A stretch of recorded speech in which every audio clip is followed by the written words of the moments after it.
It really is always a journalist. If you were a protagonist in a movie that was made between 2000 and 2009 and it was a rom-com, it was actually outlawed that you had any occupation that wasn't a journalist. Like, it was illegal. Being a lover of nostalgic movies and media, I was surprised I had never seen 2009's Confessions of a Shopaholic. From the outside, it seems like it would have been lumped in with any other rom-com classic from the decade, like She's the Man, Devil Wears Prada, Legally Blonde, or any Lindsay Lohan movie. But after watching for the first time as an adult, I understand why it was not. Today, we're taking a closer look at why this movie never quite made it to the cult classic leagues, despite seemingly having the recipe to success. Also, hi, I'm Angie. I talk about movies, TV, and nostalgia mostly, and I would like to take this opportunity to admit that I myself am a shopaholic. It's why I clicked on the movie in the first place. The movie title caught my eye because I am simply addicted to accumulating things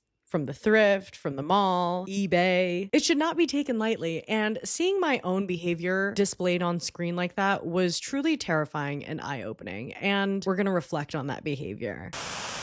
So Rebecca Bloomwood is our protagonist, and growing up, she came from a thrifty working class family. They liked to save their money and they liked to skimp out on brand name items. And because of this trauma, so to speak, Rebecca becomes a true shopaholic. She swipes that card like it's nothing. She's in her 20s, living large in Manhattan, swiping that piece of plastic and buying designer clothes. Judy, Gucci boots! Oh, I'm so sorry. I had him first. I know, but you put them down. No, I know I did, but I saw him first, so I'm gonna take him. The thing is, she has accumulated almost $20,000 in debt and has no plan of attack in terms of paying that off. She gets laid off from her current journalism job at a gardening magazine and wants to pivot to the prestigious fashion magazine Alette, but needs to work her way up first. So now we're following her career journey, all while an incessant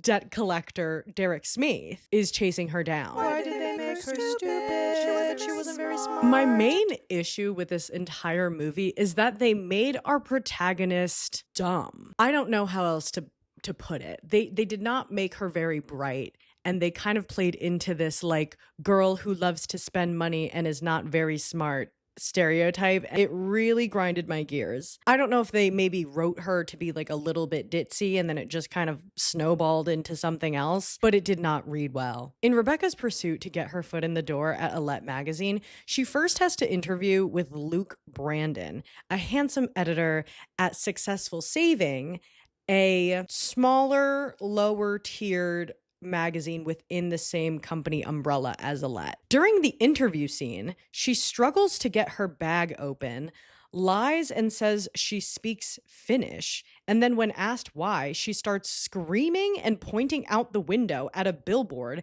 saying that she thought it was a naked headless man. Oh my God. Oh, it's a naked man. Oh, sorry. That gave me such a fright. I didn't know what it was. It's clearly he's beheaded.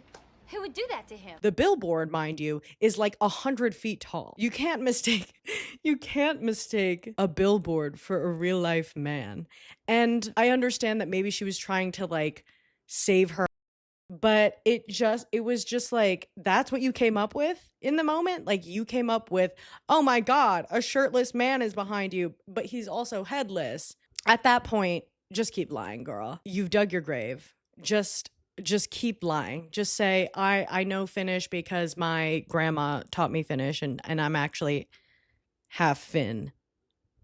No one asked if you spoke a different language. You didn't have to voluntarily lie like that, but you did. I just didn't find her savvy in this moment. Like it was really hard to watch her spiral down this like lie. It's unclear what her actual age is, but it was said that she was working at the gardening magazine for 5 years. So I have to imagine she's at least 26 or 27 years old, which is the age I am. Like I think I'm pretty smart. Like you can be silly and quirky and also like smart. Why did they do this to her? So she's definitely still early in her career and definitely has a ways to go. But simultaneously, you would hope that she would have a little bit of experience in her career now that she's spent half a decade already being a journalist and already kind of being in the journalism, press, PR universe. But after finally somehow getting hired at Successful Saving, her new boss takes her to Common Text, which, based on the setting and the environment, it either was like a convention or a panel of sorts talking about corporate finance. There are a bunch of old men on the stage and a bunch of people in suits in the audience, okay? And here is Rebecca and her boss, Luke. Rebecca is essentially coerced into standing asking questions on behalf of Successful Saving. Of course, we as the audience know that she's not finance savvy, though I couldn't help but cringe when she stood up, didn't know how to say her name in the publication she was representing, and had a hard time following Luke, who was literally like whispering the answers into her ear. He was feeding her the hard-hitting questions to ask. I don't know if he brought her there to like build her experience, but she is supposed to have already had this experience as a journalist, just in a different industry. To me, this whole finance conference scene undermined the fact that while she is unfamiliar with finance, she has had experience in the field and should have a basic understanding of how to act in certain settings. There are moments in this movie where she absolutely does the wrong thing and yet gets rewarded for it time and time again, taking the story to new heights of unrealistic. While Luke and Rebecca go down to Miami to go to the biggest finance conference of the year, Rebecca gets belligerently drunk due to an overwhelming stress of her debt collector, Derek Smith, hunting her down at this point. At this point, he is getting aggressive and he's gonna find her. So she's scared. She's getting shwasty at the conference. She insults some CEO of a bank, suggesting that he zhuzh up his bank windows to attract more customers. I don't think that's how banking works. I don't think that's how banks attract more customers. I think it was put in the movie to illustrate that like she's still thinking about shopping and retail. Nonetheless, despite being like super belligerent and insulting this guy, the CEO of the bank goes up to her boss, Luke, and is like, I really like that girl. Okay, fine. Then when you think that the whole Finnish lie is gonna come up and like catch up to her, it just doesn't. Luke introduces her to a bunch of Finns, and as they're interacting, Rebecca pretends to get insulted and like pretends to understand what he's saying and slaps him in the face.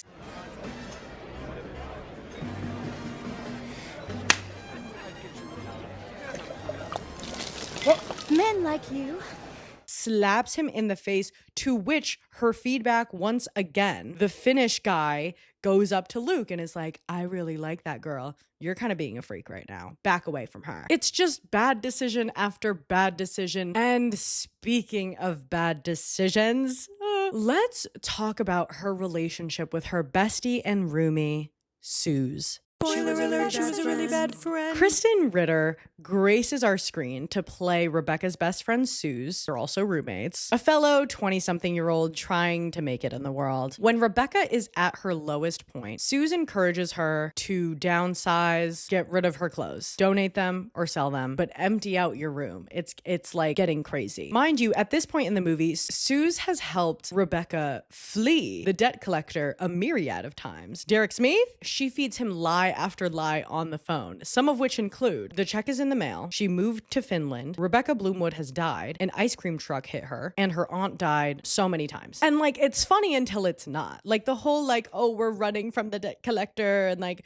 we're in cahoots together. You see, Suze is planning a wedding. She's going through a highly stressful time herself. When they are at the dress shop, Suze and Rebecca very obviously pick out a horrendous dress. It is so ugly. A clown could wear it. It could be a Halloween costume. It could be in a carnival. The dress is bad, but it's from the heart and it's for Suze's wedding. So you kind of have to do what you have to do. Suze has done nothing but support you through your journey, and the least you can do is put on a fugly dress and be her maid of honor. However, after chaos ensues, Rebecca is faced with the decision to buy back a dress. She only has so much money for one dress, and it's between two dresses. She has to buy back either the bridesmaid dress or a fancy designer dress to impress the CEO of Alette magazine. Which dress do you think she chose to purchase? She went with the designer dress. Furthering this idea that Rebecca has some serious priority issues around money and tangible objects. Now, does it hold up in 2025? No.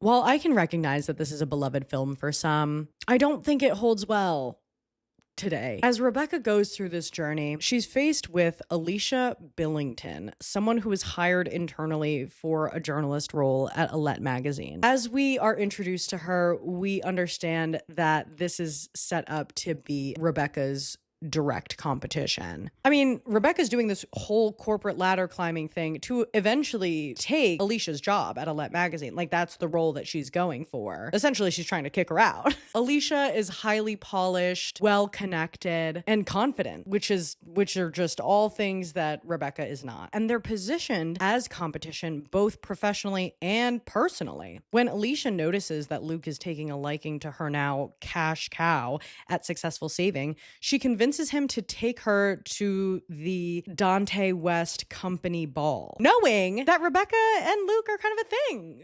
She does that just to kind of dampen Rebecca's spirits. I understand the need to kind of hold Rebecca up to another person to maybe illustrate all of her shortcomings, but I kind of wish they did it in like a Devil Wears Prada, Andy and Emily way, where they're peers, and although they're in direct competition, there is this kind of mutual respect and understanding for each other. I don't think it was tastefully done in Confessions of a Shopaholic. Alicia's character didn't really feel like it moved the story along in any impactful way, and therefore it just kind of felt like unnecessary female competition.